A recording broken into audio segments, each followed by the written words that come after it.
और सुने मेरी बात, आपके जलसों में भी कुछ ऐसे आ जाते हैं जो ताहिरुल पादरी को मानते हैं और बुक स्टॉल लगा लेते हैं। समझ गए ना? मुझे डर किसी से नहीं है, इसलिए कि मैं डरता हूं अपने रब से, किसी के बाप से नहीं डरता। मैं डरूं क्यों भाई? क्यों डरूं? इसलिए जिसकी जात से डरने का हुक्म है, फइया फरहबून, रब कहता है सिर्फ मुझसे डरो। ताहिरुल पादरी पक्का काफिर है।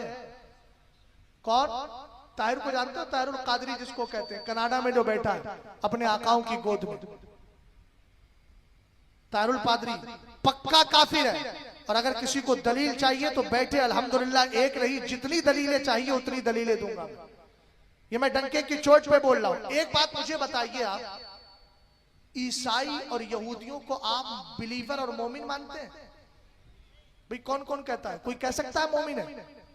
कभी नहीं कह सकता। इसलिए कि कुरान कहता है लक़द कफ़रल लज़ीना क़ालू इन्नल्लाह सालिसु सलासा। कुरान कहता है वक़ालतिल यहूदु उज़ैरुन इब्नुल्लाह वक़ालतिन नसारा मसीहु इब्नुल्लाह ज़ालिका क़ौलुहुम बिअफ़वाहिहिम युज़ाहिरूना क़ौलल लज़ीना कफ़रू मिन क़ब्लु क़ातलहुमुल्लाहु अन्ना युफ़कून। ये कुरान की दो आयतें मैंने पढ़ी। इनमें एक आयत में ईसाई और यहूदी दोनों को काफिर कहा गया, दूसरी आयत में ईसाइयों को काफिर कहा गया, जिसको कुरान काफिर कह रहा हो। ताहिरुल पादरी के किताब है फ़िरका परस्ती का खात्मा क्यों कर मुमकिन, उसमें लिखता है कि मेरे नजदीक यहूदी और ईसाई दोनों बिलीवर और मोमिन है। हमने कहा तेरे नजदीक मोमिन हो सकते हैं, हमने तो कुरान की रोशनी में उनको काफिर ही समझा है।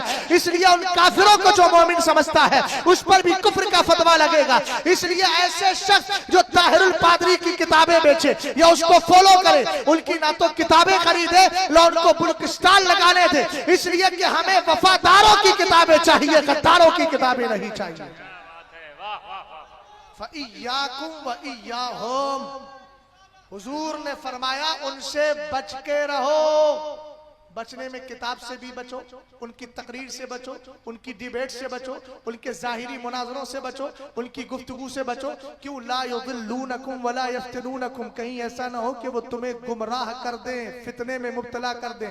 इसलिए ईमान बचा के ले जाओ। ईमान बचा के लेकर जाओगे ना और ये कहते जाओगे लहद में इश्क़े रुखे शह का दाग लेके चले, अंधेरी रात सुनी थी चराग लेके चले। और जब कब्र में पहुंचोगे, साल 2 साल के बाद मुझ जैसा आदमी फातिहा पढ़ने आएगा और ज़बाने हाल से कहेगा बताओ क्या है, तो तुम भी ज़बाने हाल से जवाब दोगे खाक होकर इश्क में आराम से सोना मिला, जान की इक्सीर है उल्फत रसूलुल्लाह की। इस्लाम जिंदाबाद, मुसलमान पाइंदाबाद। भाई बात समझ में आ गई आपके?